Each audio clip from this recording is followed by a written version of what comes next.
ጌታ ይባርካችሁ ስሙ አለ በጣም ደስ ወንግራው ካንደስ አለ ያላችሁ ያ አይምሮ ቀላል አለ ያ አይምሮ አስተሳሰብ ነው ቀላል አለ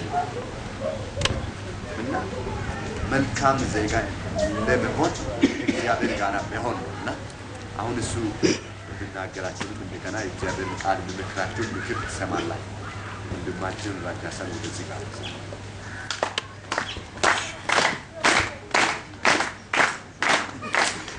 እንወድህና ልናከብርህ ፈቅደን ልንሰግድልህ በዚህ ስፍራ ተገኝተናል ማንኛውም አመጻ መንፈስ የተሰበረ ይሁን ማንኛውም ክፉ መንፈስ የተወጋ ይሁን በዚህ ጊዜና ሰዓት እግዚአብሔር ሆይ በእነዚህ ሴትና ወንድ ልጆች ላይ መንፈስ መጥቶ ከእስራታቸው እንዲፈቱ እግዚአብሔር ሆይ ጥያቄያቸው እንዲመለስ ካሉበት ሁኔታ እንዲነሱ እንዲወጡ መንፈስ ኃይልና ብርታት እንዲሆናቸው ቃሌ በዚህ ስልጣን እግዚአብሔር ሆይ እንዲሰበክ እንጸልያለን ማዳኒ በዚህ ስፍራ ይገለጥ ክብሪ በዚህ ስፍራ ይገለጥ ለነዚህ ወገኖች ያለህን ፍቅር በቃል ይግለጣው እንወድሃለን በጌታ በኢየሱስ ክርስቶስ ስም አሜን የለብሽ የቆምኩት እንደተማርኩ ለማሳየት ሳይሆን ምክንያት ስለሆነ እዚህ እንድትገኙ ምክንያት ስለሆነ ይሄ ለኔ ምንም አይደለም ጥቁር ጨርቅ ነው እሺ ለኔ የሚበልጠው ውስጥ ያለ ሰው ተምሮ የማይጨርስ እግዚአብሔር ቃል ክቡር የሆነ ከሞት ያወጣን ለዘላለም ሕይወት የሚያበቃ ይሄ ብቻ ነው ስለዚህ ይሄ ልጅ ከኔ ጋር እኩል ነው ናን መስቤት አልገባም ማይም ነው አይደለም የሚባለው በሰው ቋንቋ እሱና እኔ እኩል ነው ምናልባትም አይታወቅም እግዚአብሔር ፊት ሊበልጥ ይችላል ምክንያቱም ሰው ፊትን ያያል እግዚአብሔር ፊትን ያያል ስለዚህ ይህ ብላቴና በእግዚአብሔር ፊት ክቡር ነው ለምን ብትሉ ክርስቶስ ኢየሱስ ምን ሆኖለታል ሞቶለታል ስለዚህ ጌታ የሞተለት ሰው ሁሉ ምንድነው ክቡር ስለዚህ አሁን እንደዚህ ብዬ ነው የእግዚአብሔር ቃል አጠር አድርጌ የምነግራችሁ ደም ባዳም ኑሮአችሁ በጎዳና ቢሆንም የእግዚአብሔር መንግስት የእናንተ ነው አሜን በሉ አሜን እኔ ምሎን ትላላችሁ ኑሮዬ በጎዳና ቢሆንም የእግዚአብሔር መንግስት የኔ ናት ኑሮአችን በጎዳና ቢሆንም የእግዚአብሔር መንግስት የኛ ናት እግዚአብሔር ክብር ይሄንን የሚለው ከራሴ ፈጥሬያለሁ የእግዚአብሔር ቃል ስለናንተ በተለይ ስለ ድሆች የሚደግፋቸው የሚረዳቸው ሰዎች ለሌላቸው ሰዎች 69 ጊዜ መጽሐፍ ቅዱስ ላይ ስለ ድሆች ይናገራል ስለዚህ ምን ያህል እግዚአብሔር ለድሆች ቦታ እንደሚሰጥ ምን ያህል እግዚአብሔር ለድሆች ትሁት አምላክ እንደሆነ አጋሽ አምላክ እንደሆነ ረጂ አምላክ እንደሆነ ከዚህ ማወቅ ትችላላችሁ አሁን ሐሳባቸውን ከማንም ጋር አለ ከኔ ጋር የሚመጣ ልክ እንደናንተ የተከበረ ሰው ብቻ ሌላ ምንም አሜን ይኸው ወንበር እዚህ ማለት እርሱ ግን እንዲህ አለ አንድ ሰው ታላቅ ራት አድርጎ ብዙዎችን ጠራ በራትም ሰዓት የታደሙትን አሁን ተዘጋጅቷልና ኑ እንዲላቸው ባሪያውን ላከ ሁላቸው በአንድነት ያመካኙ ጀመር የፊተኛው መሬት ገዝቻለሁ ወጥቼም ላዮ በግድ ያስፈልገኛል ይቅር እንድትለኝ እለምናለሁ እያለ ሌላውም ይቀጥላል ከዛ በኋላ አልፈን ደግሞ ከቁጥር 21 እስከ 24 ያለውን አነባለሁ ባሪያውም ደርሶ ይህንን ለጌታው ነገረው ማመካኘታቸውን ደርሶ ለጌታው ነገረው በዚያን ጊዜ ባለቤቱ ተቆጥቶ ባሪያውን ወደ ከተማ ጎዳናና ወደ ስላች ፈጥነ ውጣ ጆችንና ጉንድሾችን አንካሶችንና እውሮችንም ወደዚህ አግባ አለው ባሪያውም ጌታ ሆይ እንዳዘዝከኝ ተደርጓል ገናም ስፍራ አለ ጌታው ባሪያውን ቤቴ እንዲሞላ ወደ መንገድና ወደ ቀጠር ውጣና ይግቡ ዘንድ ግድ በላቸው ይላችኋለሁና ተታደሙቱ ከእነዚህ ሰዎች አንድ ስንኳ ራትን አይቀምስም አለው ይላል አሁን እንዳነበብነው ሰውየው ባሪያዎቹን ወይም አገልጋዮቹን ወደ ማን ነው የላከ ወደ ተሻሉ ሰዎች ነው የላከ ነገር ግን እነዚህ ሰዎች ምን አሉ ምክንያት አበሱ ምን ብሎ እኔ አግብቻለሁ ገና እንትን ላይ ነኝ እየተዝናና ነው አንደኛው ደግሞ በሬ ገዝቻለሁ እጃለሁ አንደኛው መሬት ገዝቻለሁ አያለሁ ይላል ያለው ምን አለው ምክንያት አለው እሺ ብዙ ነገር ያለው ሰው ብዙ ምክንያት አለው ምንም ነገር የሌለው ሰው ምንም ምክንያት የለው ደሆችን የሚገለው አንድ ነገር ብቻ ነው ይላል እግዚአብሔር ቃል ምንድነው ይላል ድህነታቸው ብቻ እግዚአብሔር ይመስገን በድህነታቸው ብቻ የሀብታም መከራ ግን ብዙ ነው ስለዚህ በብዙ ነገር ብትሄዱ ብትጠይቁ የበሽታ ቤት ነው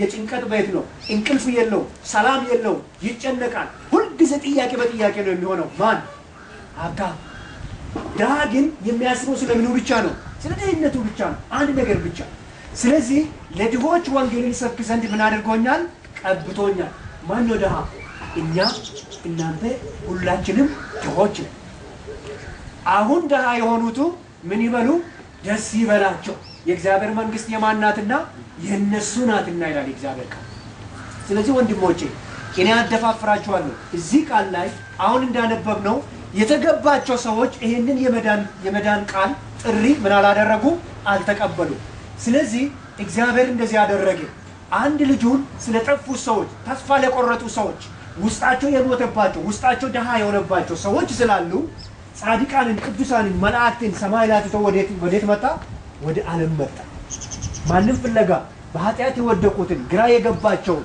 የተጨነቁትን የተቸገሩትን መውጫ ያጡትን ዘመድ ያጡትን አጋዥ ያጡትን ሰዎችን ለመፈለግ ኢየሱስ ወደዚህ ዓለም መጣ ስለዚህ ኢየሱስ ለኔ መጣ ብሎ እስቲ ግድ የለም አሁን ያላችሁበት ሁኔታ እንዳትሉ ያደርጋል ነገር ግን ወደንም ጠላንም ኢየሱስ ለማን መጣ ለኛ መጣ ይሄ ነው እንግዲህ የእግዚአብሔር መንግስት የእናንተ ናት የሚባለው ቃል የሚጸናው እዚህ ላይ ነው ከዚህ ጋር ተያይዞ ስለናንተ መጽሐፍ ቅዱስ ቅድም ተናግሬያለሁ 69 ጊዜ የተናገረው ቃል አለ ሉቃስ 69 ከ19 እስከ 23 ደግሞ ያለውን ቃል አነባለሁ እንደገና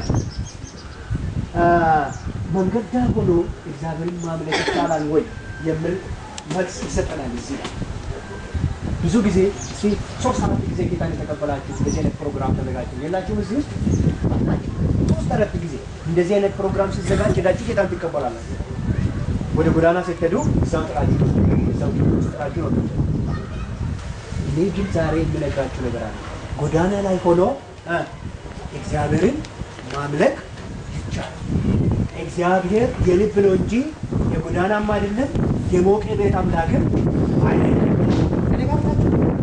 የሞቀ ልብስ ስለለበስን የሞቀ ቤት ውስጥ ስለምንኖር ትኩስ እንጀራ በየጊዜው ስለምንበላ እግዚአብሔር አምላካችን ይሆናል ብለን ማሰብ የለብንም ፍርፋሪ ልቃኔ የለቀምን ስለበላን እግዚአብሔር አይንቀንም አይተወንም እሱ በጎዳና ላይ አምላክ ነው በቤት ውስጥ አምላክ ነው በቤተ ክርስቲያን አምላክ ነው በመስጊድም አምላክ ነው እግዚአብሔር ሁሉ ስፍራ የሚገኝ ሁሉን የሚያውቅና ሁሉን የሚችል አምላክ ስለሆነ ቦታ አይወስነው ሁኔታ አይወስነው ኑሯችን አይወስነው ስለዚህ አንድ ሰውዬ ነበር አልዓዛር የሚባል ይሄ ሰውዬ ድሃ ነው ይላል መጽሐፍ ቅዱስ ይህ ድሃ ሰው በሀብታም ሰውዬ ግቢ አካባቢ ቁጭ ብሎ ሁሉ ጊዜ ይለምናል በቁስል የተወረረ ነው ከደህንነት ላይ ደግሞ ሌላ ችግር አለ ምንድነው እሱ በቁስል የተወረረ ነው ሰውነቱ እግዚአብሔር ይመስገን አሁን እዚህ ያላችሁ ሰውነታችሁ ደህና ነው ቁስል የለባችሁ ይሄ ሰውዬ ግን አንደኛ ድሃ ነው ሁለተኛ ለማኝ ነው ሶስተኛ ሰውነቱ በቁስል የተወረረ በሽተኛ ከማን ይብሳል ከኔ ይብሳል በሉሲ ችግሩ ከኔ ይብሳል በሉሲ አዎ እናንተ በሽተኛ አይደላችሁ በእናንተ ላይ ያለ ቅድም የተናገርኩት ብቻ ይሄ ሰውዬ ግን ይሁሉ ችግር አለበት ሁሉ ጊዜ ግን የሚያስበው አንድ ነገር ነው ስለ እግዚአብሔር መንግስት ነው ደግሜ እላለሁ ይህ ሰው እግዚአብሔር ስሙን ያውቃል መጽሐፍ ቅዱስ ላይ ስሙ ሰፍሯል ሀብታም ሰውዬው ግን እሱ በሩ ላይ ቁጭ ብሎ የሚለምነው ሀብታሙ ሰውዬ ግን ስሙ መጽሐፍ ቅዱስ ላይ አልተጠቀሰለትም ግልጽ ነው ሀብታም ስለሆንን መዝገብ አይዘጋጅልንም የተማረን ስለሆንን መዝገብ አይዘጋጅልንም መዝገብ የሚዘጋጅልን ልባችን ከክርስቶስ ሐሳብ ጋር ሲተሳሰር ነው ፍቅራችን ከክርስቶስ ፍቅር ጋር ሲገናኝ ነው ስለዚህ ይህ አልዓዛር የሚባለው ሰውዬ እዛ ቁጭ ብሎ ሰውየው ፍርፋሪ ከቤቱ የሚወጣውን ፍርፋሪ እንጀራ ለውሾቹ ሲሰጥ ሰውየው ምግቡን ለመብላት ሲል ምን ያደርግ ነበር ይላል ቁስሉን ለውሻው ውሾች እንዲልሱት ያደርግና ለውሾች የተሰጠውን ፍርፋሪ ይበላ ነበር። አይከፋም? ከኔ ይከፋል። ሄስ በሉስቲ አዎ ሄስ ከናንተ ይከፋል። ምክንያቱም ቁስሉን ውሾቹ እየላሱ እሱ የውሾችን ምግብ ምን ያደርግ ነበር? ይበላ ነበር። ነገር ግን ልቡ ውስጥ ምን ነበር? የእግዚአብሔር መንግስት የኔ ናት የሚል ነበር። አንድ ቀን እንደዚህ ሆነ። የፍርድ ቀን ሀብታሙ ደሃውም እኩል ቆሙ። ይህ ሰውዬ የአባታችን አብርሃም እቅፍ ውስጥ ነው ያለ። በደስታ በተድላ ሐሴት እያደረገ ነው፣ እግዚአብሔርን እያመሰገነ ነው። ሀብታሙ ግን በስቃይ ውስጥ በጩኸት ውስጥ በመከራ ውስጥ እሳት ውስጥ ወድቆ ያገኛል። ይሄንን ደሃውን አልዓዛር የሚባለው ሰውዬ ላክልኝና አፌ ላይ በእጁ ውሃ ነክቶ አፌን ይንካልኝ ይላል። አይደለም አንተ ዘመንህን በምን ጨርሰሃል? በደስታና በተድላ ጨርሰሃል። አልዓዛር ግን ምን ውስጥ ነበረ? መከራ ውስጥ ነበረ። አሁን እሱ በምንድን ነው ያለ? በደስታ ነው ያለ። አሁን መንግስት የማን ነው? የአልዓዛር ነው። ስለዚህ አሁን ሀብታሙ ምን ሆነዋል? ወደ እሳት ተጥሏል። ስለዚህ ወንድሞቼ እህቶቼ እኔ መክራችኋለሁ፣ ጎዳና ላይ ሆኖ እግዚአብሔርን ማምለክ ይቻላል። አደፋፍራችኋለሁ። ጎዳና ላይ ተኝታችሁ፣ ካርቶን ላይ ተኝታችሁ፣ ላስቲክ ለብሳችሁ ተኝታችሁ፣ ጎርፍ በእናንተ ላይ እየሄደ ፀሐይ በእናንተ ላይ እየወጣ ብርድ በእናንተ ላይ እየሆነ እግዚአብሔርን ማምለክ ትችላላችሁ። እኔ በድፍረት እናገራለሁ፣ ለዓለም የሚበቃ ሰው ከእናንተ መካከል ይነሳል። አሁን አይገባችሁም። ያ ነገር ሲመጣባችሁ ግን ይገባችኋል። ለዓለም የሚበቃ ሰው ከመካከላችሁ ይነሳል። ይሄ ደግሞ የምናገረው እግዚአብሔር በሚሰጠኝ ቃል ላይ ተመስርቼ ነው የምናገረው። እንዲሁ በራሴ ፈጥሬ አይደለም። ስለዚህ የእግዚአብሔር መንግስት የማን ናት? ጎዳና ላይ የምንኖር ቢሆንም የእግዚአብሔር መንግስት የማን ናት? የኛ ናት። ስለዚህ ምን ማድረግ አለባችሁ? ይሄን ነው የምነግራችሁ። አንደኛ አስተሳሰባችሁን መቀየር አለባችሁ። አስተሳሰባችሁ እኔ ሰው ነኝ ማለት አለባችሁ። እኔ ሰው ነኝ፣ አቂም አለኝ፣ ጉልበት አለኝ ብላችሁ ማሰብ አለባችሁ። አሁን የብዙዎቻችሁ ችግር ወደ ጎዳና የሚያስወጣ ቀርቶ ከቤት ወደ ጓሮ ሄዳችሁ አንድ ቀን እንድታደሩ የሚያደርግ ችግር እንኳን አይደለም። የአንዳንዳችሁ ችግር፣ የሌሎቻችሁ ችግር ግን የከፋ ሊሆን ይችላል። ምናልባት የእንጀራ እናት አሰቃይታችሁ ሊሆን ይችላል። አባታችሁን አሰቃይታችሁ ሊሆን ይችላል። በተለያየ ችግር ወጣችሁ ሊሆን ይችላል ከቤት። ነገር ግን ወንድሞቼ አሁንም አይምሮአችንን አስተሳሰባችንን ማስተካከል ከቻለን ህይወታችንን የምናስተካክልበት መንገድ አጭር ነው፣ ግልጽ ነው። ሁለተኛ የስነ ልቦና ዝግጅት ማድረግ ያስፈልጋል። እኔ ከሰው እኩል ነኝ ብላችሁ ማሰብ አለባችሁ። እኔ ጤነኛ ነኝ ብላችሁ ማሰብ አለባችሁ። እኔ ሰው ነኝ ብላችሁ ማሰብ አለባችሁ። ያንን ካላደረጋችሁ በወደቃችሁበት ቦታ ትቀራላችሁ። የስነ ልቦና ዝግጅት አይምሮዬ ጤነኛ እስከሆነ ድረስ፣ ውስጤ ጤነኛ እስከሆነ ድረስ፣ እጄ መስራት እስከሚችል ድረስ ከዛ ቦታ መውጣት ይችላለሁ ብላችሁ ራሳችሁን ማሳመን አለባችሁ። ማን ያስጠጋኛል፣ ማን ያሰራኛል ብላችሁ፣ ይሄ ነው ስጋታችሁ ብዙ ጊዜ። አይደለም የሚያሰራችሁ ሰው ነው። እግዚአብሔር የሚሰራ በሰው በኩል ነው። ነገር ግን እናንተ ከሰው ጋር ለመስራት ሙሉ በሙሉ አይምሮአችሁን ቀይራችሁ፣ አስተሳሰባችሁን ቀይራችሁ የስነ ልቦና ዝግጅት አድርጋችሁ መነሳት አለባችሁ። ያ ካልሆነ አደጋ ነው። ሶስተኛ መንፈሳዊ ዝግጅት ያስፈልጋችኋል። መንፈሳዊ ዝግጅት ምንድነው? መንፈሳዊ ዝግጅት ባላችሁበት ቦታ ጸልዩ። አመለካከታችሁን መቀየር አለባችሁ።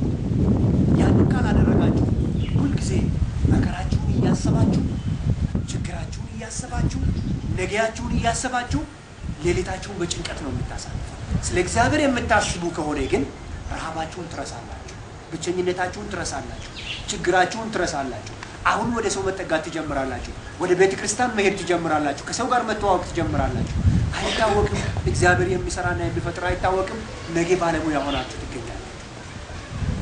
ይህንን የሚያደርግ ማን ነው? እግዚአብሔር። እናንተ ግን ምን ማድረግ አለባችሁ? የስነ ልቦና ዝግጅት፣ የአመለካከት ለውጥና የመንፈስ መነቃቃት በውስጣችሁ ሊፈጠር ይገባል።